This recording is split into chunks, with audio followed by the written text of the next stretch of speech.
My parents canceled my 18th birthday party because my 16-year-old sister was feeling overlooked. They expected me to understand. I didn't say a word. I just started packing. 2 years later, my sister saw me on the local news, and her resulting meltdown burned their entire world to the ground.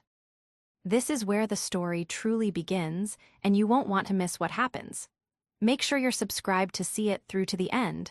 We're always curious. Where in the world are you all watching from today? Let us know in the comments. The invitations were already sent. They were simple, elegant things I'd designed myself, printed on cream cardstock. Elena is turning 18, they announced in a tasteful navy blue script. I hadn't asked for much, just a small garden party in our backyard with my handful of close friends and our extended family. It was a milestone, 18, adulthood. It was supposed to be the one day that was, unequivocally, mine. I was sitting at the kitchen table, finalizing the catering order on my laptop, when the family meeting was called. I was already feeling fragile. It was the middle of midterms, and I'd been running on caffeine and 4 hours of sleep a night, my throat scratchy and my head pounding. My father, Andrew, cleared his throat, a sound that always preceded bad news. My mother, Maria, sat across from me, her hands folded primly. My sister, Megan, 16 years old and the epicenter of our family's emotional universe, was pointedly staring at her phone, though a small, smug smile played on her lips.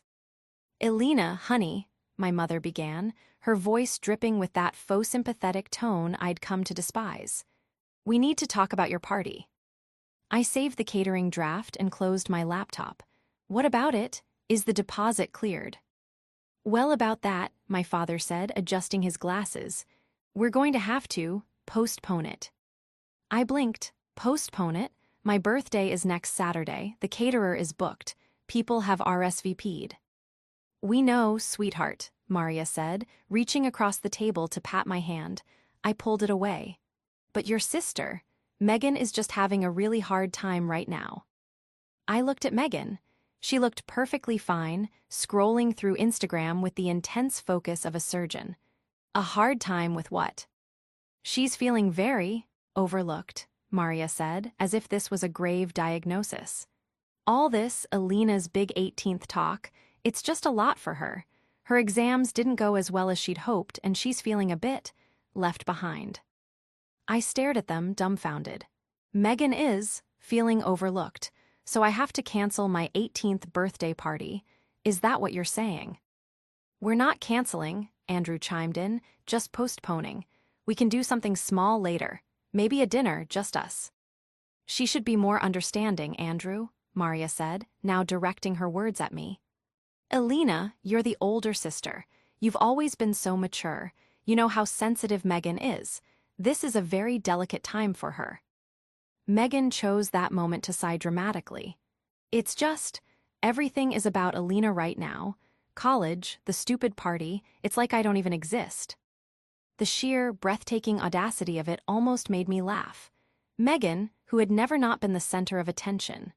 Megan, whose every C- was met with tutors and therapists, while my straight A's were met with a distracted, "That's nice, dear." Megan, who had gotten a brand new car for her 16th birthday, while I was saving my part-time job money for a bus pass for college. I looked at my parents, waiting for them to snap out of it, waiting for the punchline. It never came. "So that's it?" I asked, my voice dangerously quiet. "It's canceled." "It's for the best, honey," my mother said, smiling, as if she'd just solved a complex problem. "This way, there's no resentment. We're a family. We support each other." I looked at Megan's smirking face. I looked at my mother's placid, enabling smile. I looked at my father, who was already retreating behind his newspaper, his part in the execution complete. I felt the flu-like symptoms I'd been fighting all week surge, but they were eclipsed by a sudden, glacial calm. The headache, the sore throat, the exhaustion, it all vanished, replaced by a singular, cold clarity. I stood up from the table. "Okay." My mother beamed.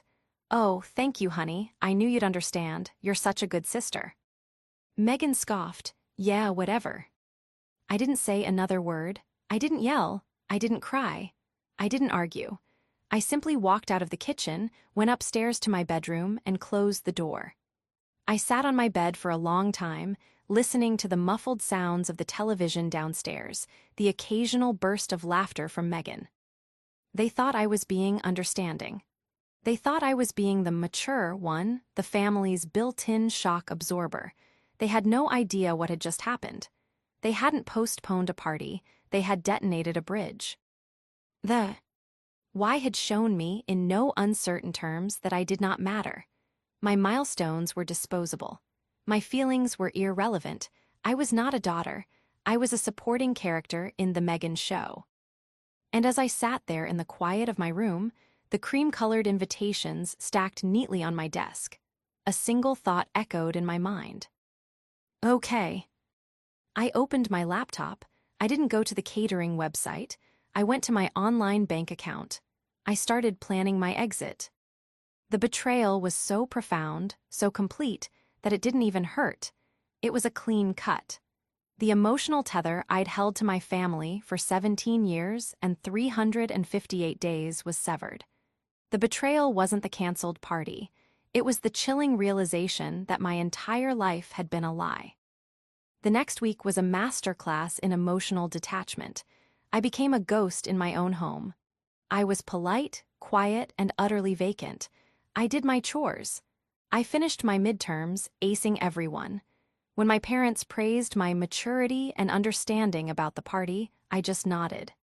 "You see, Andrew," my mother would say at dinner, "Elena gets it, family first." I would just smile, a small, tight smile that didn't reach my eyes, and ask for the salt. My 18th birthday came and went. I woke up to a happy birthday text from my best friend, Sarah. My parents gave me a card with $20 in it and a vague promise of that family dinner that would never materialize. Megan, naturally, had a crisis that morning. Her favorite jeans were still in the wash, and the ensuing drama eclipsed any mention of my turning 18. It was just another Saturday. But they were all too absorbed in Megan's latest emotional wildfire to notice what I was doing. They didn't notice me making quiet trips to the bank. They didn't notice me scanning and uploading documents to a secure cloud drive. They didn't notice me selling my old textbooks, my bike, and the few pieces of jewelry I owned that hadn't been hand-me-downs from Megan. My family operated on noise. Megan was the noise, her demands, her tears, her theatrical joys. My parents were the frantic audience, applauding and placating. I had always been the quiet stage manager, the one making sure the lights stayed on. Now, I was using that quiet to dismantle the set. They had forgotten one crucial thing. My grandmother, my father's mother, had been a quiet woman too, a woman who had seen the dynamics of her son's family with painful clarity. When she passed away 2 years prior, she had left me a small inheritance. It wasn't a fortune, but it was enough. $10,000, tucked away in a trust that I would gain full access to on my 18th birthday. It was left to me, and only me, with a handwritten note, "For your independence, Elena, don't let anyone make you small." My parents knew about the money, of course, but they had already earmarked it.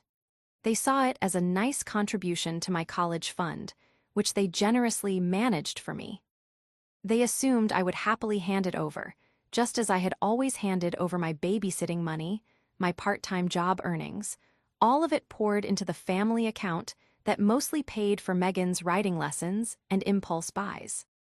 On my 18th birthday, while Megan was weeping about her jeans, I was on my laptop, initiating the transfer of my inheritance into a new, private bank account at a different institution. An account my parents had no access to and no knowledge of. The investigation wasn't about them, it was about me. I researched bus schedules. I found a shared apartment listing in a city 3 states away, near the state university I'd been accepted to. I'd gotten a full academic scholarship, something my parents had dismissed as good, but we'd rather you go to the local community college and stay home to help with Megan. I'd deferred my acceptance for a semester, but I could still enroll in the spring. I packed 2 suitcases, one with clothes, one with my laptop, my documents, and my programming books. I left everything else. I left the photo albums, the childhood toys, the girl they thought they knew. 2 weeks after my 18th birthday, I waited until they were all asleep. Maria and Andrew were asleep in their room, and Megan was at a sleepover, her absence a rare pocket of silence in the house. I wrote a single note and left it on the kitchen table, right where they had canceled my life. It read, "You were right, I should be more understanding. I understand that my presence here is no longer required. I've gone to start my own life. Do not contact me." I called a rideshare service, and just after 2:00 a.m., I walked out the front door without looking back. As the car pulled away from the curb, I felt my phone buzz. A text from my mother. I didn't read it. I powered the phone off, pulled the SIM card out, and tossed it from the car window onto the highway. The sense of relief was overwhelming. It wasn't anger. It wasn't sadness. It was the breathtaking, terrifying, beautiful feeling of a blank page. The cold, clear silence I'd been living in for 2 weeks finally had a purpose. It was the sound of my future beginning. For the first 6 months, I was just surviving. The city was new, loud, and indifferent. I moved into a tiny room in a shared apartment with 3 other students. My inheritance was my lifeline, but I guarded it fiercely. I got a job at a 24-hour diner, working the graveyard shift from 10 p.m. to 6 a.m. I'd come home smelling of coffee and bacon grease, sleep for 5 hours, and then head to my classes at the university. I was majoring in computer science. It was brutal. I was exhausted, lonely, and constantly running on a low-grade hum of anxiety. There were moments when I'd be wiping down a sticky counter at 3 a.m., my eyes burning with fatigue, and I'd wonder if I'd made a horrible mistake. But then I'd remember. I'd remember my mother's placid smile as she took away my milestone. I'd remember my father's silence. I'd remember Megan's smirk. And I'd know, with absolute certainty, that this exhaustion was freedom. This struggle was mine. The victory would be mine, too. I never heard from my family because I'd made it impossible. I had a new phone number, a new bank, a new address. I was a digital ghost. In all my memories of home, I lived in Megan's shadow. It wasn't a normal shadow, it was an all-consuming eclipse. Megan was not just the golden child. She was the sun, and the rest of us were just an orbiting collection of rocks, expected to reflect her light. My mother, Maria, was the chief astronomer of this twisted solar system. Megan's sensitivity was her full-time job. When Megan was 14, she decided she wanted to be a model. Maria spent thousands on professional headshots and drove her to auditions, all of which Megan bombed because she couldn't handle the slightest criticism. When the modeling career flamed out, it was my fault, apparently, for not being more supportive and making her feel self-conscious. When I won the state science fair at 16, a project I'd worked on for a year, the family celebration was cut short because Megan threw a tantrum. She suddenly developed a fever and couldn't breathe from the stress of me getting all the attention. My father, Andrew, spent the night at the hospital with her while I quietly put my trophy in my room. The diagnosis: a mild panic attack, brought on by stress. My parents grounded me for a week for causing a scene and upsetting my sister. Andrew was a different kind of antagonist.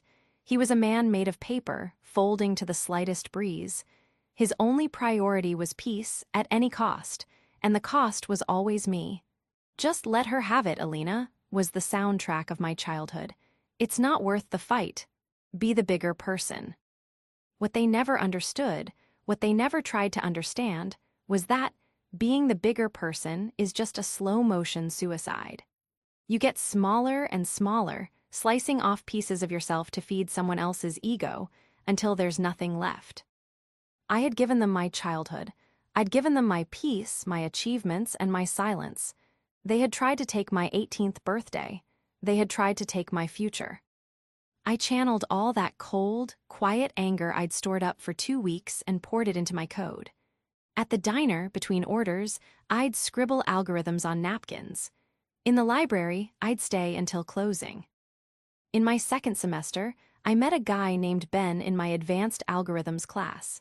He was quiet like me, but his eyes lit up when he talked about data structures. We became partners on a project. I showed him an idea I'd been working on, a simple app to help students organize and trade their textbooks, cutting out the predatory university bookstore.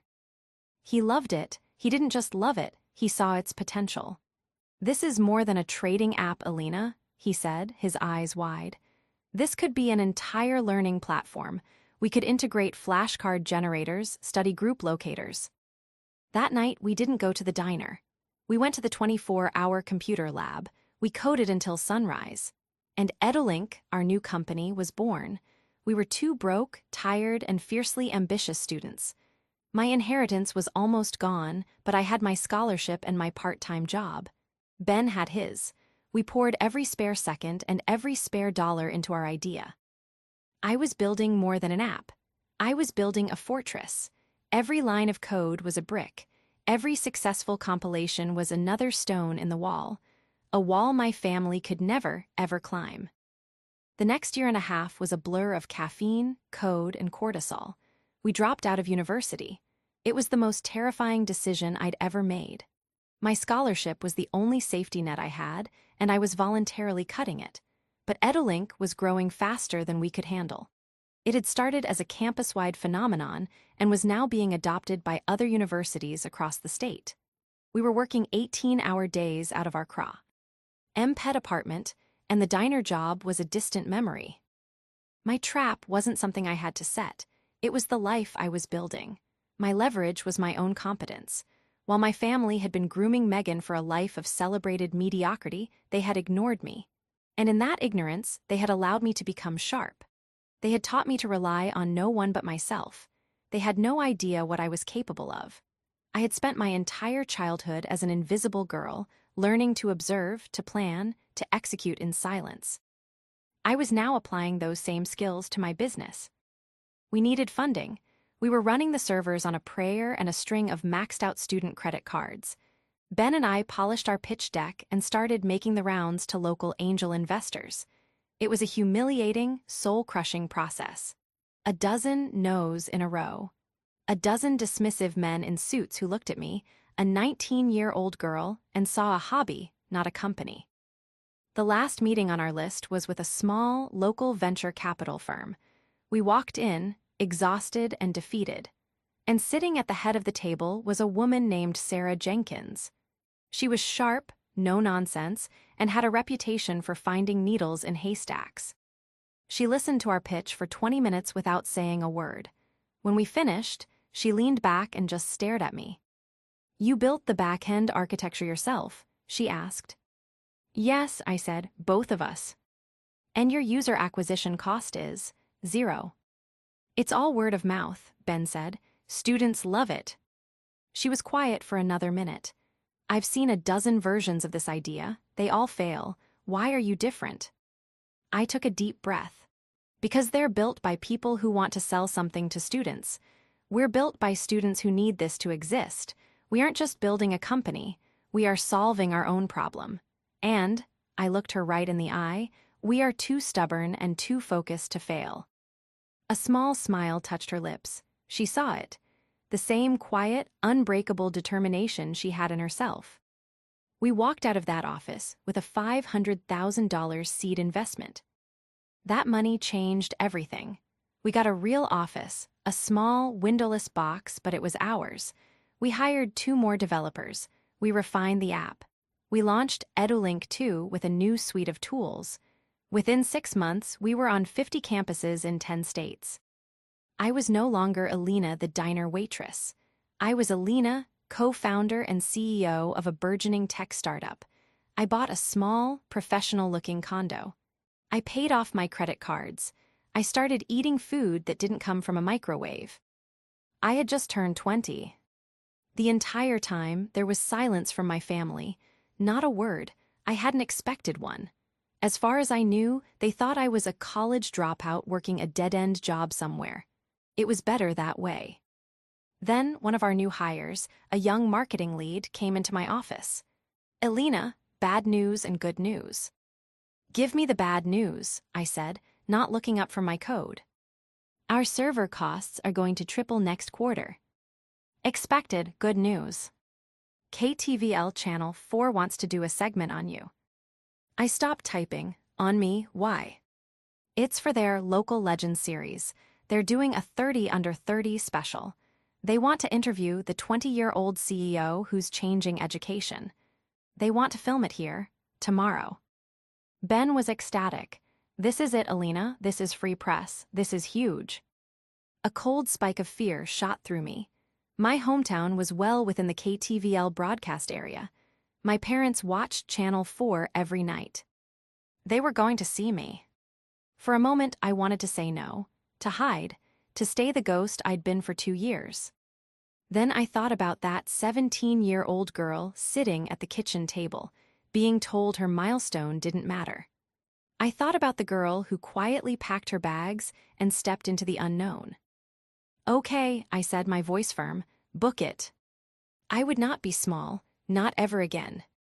The film crew was professional and efficient. They set up lights in our small, buzzing office. The reporter, a polished woman named Cynthia, mic'd me up and asked me to sit at my desk. Just act natural. The interview was a blur. I talked about the app, about our mission, about the challenges of being a young woman in tech. Cynthia was impressed. It's incredible, she said, to have this kind of success at just 20, you must have an incredibly supportive family. There it was, the question I'd been dreading. I smiled, a calm, measured expression I'd perfected in boardrooms. I was lucky to learn, very early on, the importance of self-reliance. I'm a big believer that you have to be your own biggest supporter. When you build your life on a foundation of your own hard work and your own validation, it's unshakable. Cynthia, clearly sensing a story, pressed. So they weren't in the picture. I've been on my own since I was 18, I said, my tone light, as if discussing the weather. It taught me to be resourceful. EduLink was born from that resourcefulness. We're a team built on merit, and I'm very proud of what we've accomplished. The segment was edited beautifully. It was flattering. It made me look like a prodigy. It aired on the 6 p.m. news 2 days later. I was at the office, working late when my phone buzzed. A new number. I let it go to voicemail. Then it buzzed again, and again, and again. 10 missed calls in 2 minutes. Curious, I picked it up on the 11th try. Hello. Elena, is that you? The voice was thin, reedy, and instantly recognizable. It was my mother, Maria, but it was a voice I'd never heard before. It was high-pitched, frantic. This is she, I said, my voice cold and professional. Oh, Elena, thank God, we saw you on the news. A CEO all this time, why didn't you tell us? I've been busy, I said. Busy, you've been. You have a company, we thought. We didn't know what to think, we've been so worried. Were you? I asked. I've been gone for 2 years. This is the first time you've tried to call me. How did you even get this number? Your Aunt Linda saw the segment, she found your company's website. Elena, you have to come home, you have to. Your sister. My sister what? She's not well, Elena. She's having a complete breakdown. She saw you on TV and she locked herself in her room. She's hysterical. She's saying terrible things. I leaned back in my chair, the cold, glacial calm from that day in the kitchen returning. What things? That we ruined her life, that you stole her future. It's nonsense. You have to come home and talk to her. You have to tell her it's not. It's not a competition, and Elena, honey, we're in a bit of a tight spot. I waited. Your father, his hours were cut, and Megan's, well, her university costs are just so high. Seeing you, so successful, we just thought, as your family, maybe you could help us out, just until we get back on our feet. There it was, the hook, the pivot. In the span of 2 minutes, she had gone from worried mother to supplicant. I pictured her in our old kitchen, my father wringing his hands beside her, Megan's wails audible from upstairs. The thought didn't bring me pain.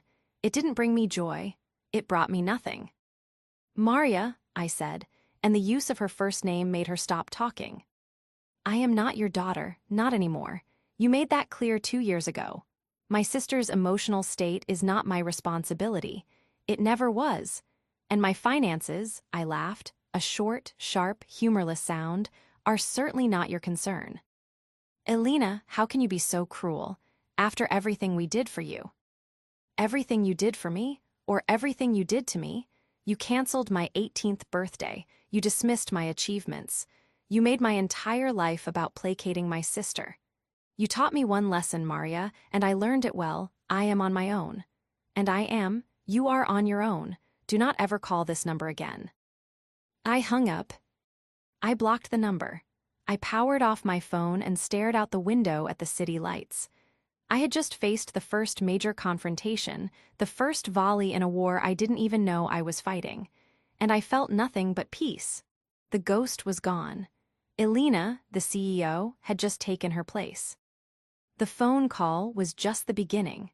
The fortress I had built was sound, but I had underestimated the desperation of the people on the outside. A few days later, Ben forwarded me an email. It was from my father, Andrew, sent to the generic info@edulink.com address. Subject: a father's plea. Elena, your mother is a wreck. Megan won't come out of her room. You don't understand what you've done. You humiliated us. All our friends, our family, they all saw you on TV talking about how you were on your own. You made us look like monsters. How could you just leave? How could you cut us off? We were just trying to do what was best for everyone. Megan is fragile. You've always been the strong one. It was your job to be understanding. Now she's failing all her classes. She says you stole her motivation. She says you got all the smart genes and it's not fair. Your mother is trying to get her into therapy, but it's so expensive. All we're asking is for you to make this right. You have so much now, it wouldn't hurt you to share it. You owe your sister, you owe us, we're your family. Please call home, Dad. I read the email, and what struck me was the sheer, pathological denial. They hadn't changed. They hadn't reflected. They had simply recast the narrative. In their new version, I was the villain, the cruel and selfish dragon hoarding a pile of gold. I deleted the email without a reply. But the antagonists were escalating. The following week, my Aunt Linda, my father's sister, the one who had always sent me $50 on my birthday without fail, called my office. My assistant, wary after the last incid. NT patched her through to me. Elena, she sounded cautious, it's Aunt Linda. Hi, Aunt Linda, it's good to hear your voice. Oh, Elena, I saw you on the news. I am so proud of you, I can't even tell you. Her voice was thick with emotion. Thank you, that means a lot. But, honey, your mother called me, she's telling everyone a very different story. What kind of story? I sighed, leaning my head on my hand.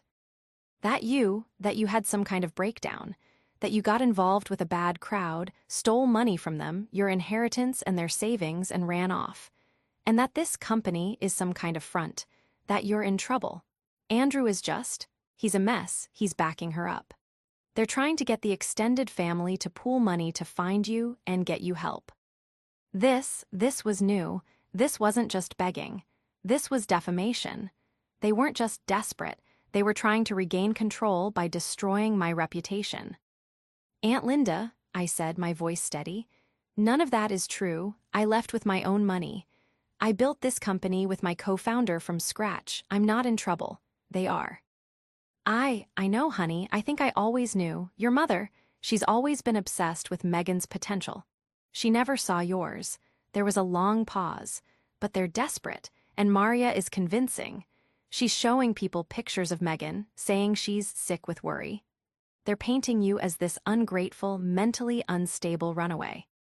The spell was breaking. The family, which had always orbited Maria and Megan, was starting to see the cracks. This new, outrageous lie was too much for some.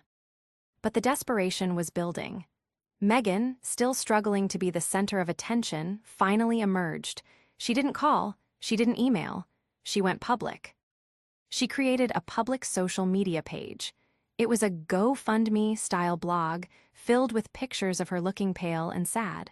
The title was, "My Sister Abandoned Me, Help Me Heal." In a long, rambling post, she told the world her version. How her cold, calculating sister, me, had been jealous of her all her life. How I had staged my disappearance to hurt the family. How my sudden success was deeply suspicious and had triggered her anxiety and depression, forcing her to drop out of school. She was asking for donations to cover her medical bills and trauma therapy. It was the most Megan thing she could have possibly done. A performance of victimhood designed for maximum attention and financial gain. I stared at the page. My marketing team had found it. "What do we do?" Ben asked, his face grim. "This is libel. We can have it taken down." I looked at the picture of Megan, her face a mask of faux anguish. I looked at the comments from a few of my parents' gullible friends. "Oh, you poor thing. Your sister is a monster." And then I saw the comments from my old high school friends, from people who knew me. "This is insane. Elena was the kindest person I knew." "Wait, you're the victim?" I seem to remember Elena's 18th birthday party getting canceled because you wanted a new pair of shoes. "This has to be a joke. Elena is a genius. You're just not." The spell wasn't just breaking, it was shattering. The irrefutable proof wasn't something I had to present. It was my life. It was the public, verifiable success of my company versus Megan's public, theatrical begging. Megan's desperate attempt to regain the narrative had backfired. She had, in her arrogance, exposed herself. "We don't do anything," I said to Ben. "We don't touch it. Let her talk. She's her own worst enemy." The fundraiser stalled at $250. And then, KTVL Channel 4, the station that had aired my interview, got wind of the story. A successful, inspiring local CEO being accused by her estranged sister of, well, what exactly? It was a human interest story. A reporter from their investigative team called my office. "Ms. Elena," he said, "we're running a follow-up piece on your incredible story, and we'd love to get your comment on these rather serious accusations from your sister." The public showdown I never asked for was here, and I was ready. It wasn't a formal showdown in a public place. It was something far more modern and far more devastating. It was a follow-up segment on the 6 p.m. news. They billed it as The Other Side of Success, a local CEO's family drama. They had interviewed Megan. The footage was cringeworthy. She was sitting in her bedroom, posters of bands on the wall, her face blotchy. She just left, she sobbed to the reporter. She never said why. She was always different, so cold, and now she has all this success and she won't even help her own family. She won't help me. I don't know why she hates me so much. The reporter then turned to my parents, who were sitting on their living room couch looking haggard. "We just want our daughter home," my mother, Maria, said, clutching a tissue. "We're so worried she's in over her head. This isn't the Elena we knew." Then the segment cut to me. I wasn't in my living room. I was in my office boardroom, sitting at the head of the long, polished table. I was wearing a sharp, professional navy blue blazer. I was not crying. I was calm, articulate, and in complete control. "Mr. Davies," I said to the reporter, "I didn't want to make this a public matter, but my family has left me no choice. I do not hate my sister. I feel nothing for her at all. I am not a runaway, and I am not in trouble. I am a 20-year-old woman who has built a successful company through relentless hard work." "So why did you leave?" the reporter asked. "Your family says it was a mystery." "It was no mystery," I said, looking directly into the camera. "I left 2 weeks after my 18th birthday. I left because my parents, Maria and Andrew, informed me that my 18th birthday party was canceled. The reason given was that my 16-year-old sister, Megan, was feeling overlooked. I was told I needed to be more understanding." I didn't argue. I understood perfectly. I understood that in my family's eyes, my milestones, my feelings, and my entire existence were secondary to my sister's fleeting emotions. I understood that I was not a daughter, but a role, the responsible one, the mature one. So I made a mature, responsible decision. I took the inheritance my grandmother left me, money she specifically earmarked for my independence, and I left to build a life where my worth wasn't negotiable. I have funded my own education and built my own company. I have not asked them for a single thing. Their claims that I stole money are false. Their claims that I am unstable are, as you can see, false. The truth is, my family is not worried about me. They are angry with me. They are angry because I am no longer there to be their scapegoat. They are angry because I have built a life they cannot control. And they are angry because, for the first time, they are facing the consequences of their own actions. My sister is not having a breakdown because she misses me. She is having a breakdown because she saw me on this very news station. And for the first time in her life, she is not the center of attention. I wish them well, but my life is my own. The EduLink team is my family now, and we are very, very busy. It was a calm, systematic, and utterly devastating exposure. I hadn't raised my voice. I had simply presented the facts. The moment the segment aired, the family imploded. Megan, watching the broadcast, had the final, powerful moment of realization. But it wasn't the one I expected. She didn't realize her own faults. She realized that she had lost. She had been publicly and permanently dethroned. She didn't just lock herself in her room. She went on a rampage. Aunt Linda called me the next day. She was breathless. "Elena, you did it. You burned them to the ground without even lighting a match." "What happened?" "Megan," she snapped. She started screaming. Not at you, at them, at Maria and Andrew. She was throwing things. She smashed her own laptop. She screamed that it was their fault, that they had let you go, that they were stupid for not seeing you were smart and keeping you under control. She said they had coddled her and made her weak, while they had ignored you and made you strong. She said you got the good life, and it was their fault she was stuck with them. She packed a bag and left. She's gone, Elena. She's at her friend's house and says she's never coming back. The public humiliation hadn't just exposed the antagonists. It had turned them on each other. Megan, in her final, triumphant act of narcissism, had made herself the victim of her own parents' enabling. And in doing so, she had broken the family forever. The downfall was absolute. Megan's departure was the final straw that broke the spine of my parents' fragile marriage. With both daughters gone, one a public success, the other a public failure, they had no one left to focus on but each other. The silence in that house, once my only refuge, must have been deafening.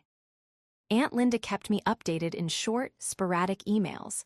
Maria and Andrew, left alone, finally turned all their years of misdirected energy on each other. Maria blamed Andrew for not being strong enough to manage the family. Andrew blamed Maria for her obsession with Megan. The house, which was already in a tight spot, went into foreclosure. They were forced to sell it at a loss and move into a small, rented apartment. Maria's part-time real estate career evaporated. After the news segment, her reputation as a stable, family-oriented woman was ruined. No one wanted to buy a house from the woman who had effectively driven her own daughter away. Andrew, quiet, defeated Andrew, took a demotion at his firm just to keep a job. Megan's story was less dramatic but just as sad. She dropped out of university for good. She bounced from friend's couch to friend's couch, her victim narrative wearing thin with everyone who took her in. Without her parents to manage her life, she was incapable. She had been trained to be a receiver, and when there was nothing left to receive, she simply stopped. Last I heard, she was working as a part-time cashier, bitter and furious at the world that had cheated her. The consequences were definitive. They had built their entire family on a rotten foundation, the sacrifice of one child for the comfort of another. When I removed myself, the foundation crumbled and the whole house fell down. And me. My life moved forward. EduLink continued to grow. We secured a Series A round of funding. We moved into a real office with windows. I was 21 and managing a team of 30 people. About 6 months after the TV interview, I was sorting through mail at my condo and found a letter. It was handwritten on cheap notebook paper. It was from my father. "Elena, I don't know if you'll read this. I don't blame you if you don't. Your mother and I are separated. The house is gone. Megan doesn't speak to us.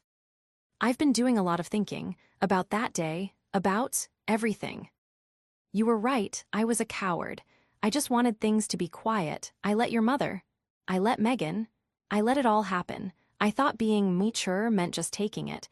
I thought I was protecting Megan, but I was just afraid of her. And I sacrificed you because you were strong. You were the one who wouldn't break. That was wrong, I broke you, but you put yourself back together. I am so sorry, Elena. I know it means nothing now, but I am sorry, I am proud of you. I see what you've built, your grandmother. She would have been so proud. I am not asking for forgiveness. I am not asking for money. I wanted you to know that I see it now. Dad. I read the letter, and for the first time in 3 years, I cried. I cried for the 17-year-old girl who had just wanted a party. I cried for the father I should have had. And then I folded the letter, put it in a drawer, and let it go. It was a resolution, not a reconciliation, but a closing of the book. The next week, I used some of my own resources to quietly set up a scholarship at my old high school. It wasn't named after me. It was the Independence Fund, designated for students from difficult home environments who had a passion for technology. My journey had started with a profound sense of betrayal, but it had led me to a life of my own making. I had my company, I had Ben, I had my team, I had peace. The vindication wasn't in their failure, it was in my success. I had faced their attempts to diminish me, and I had built a world where I was, finally, the main character.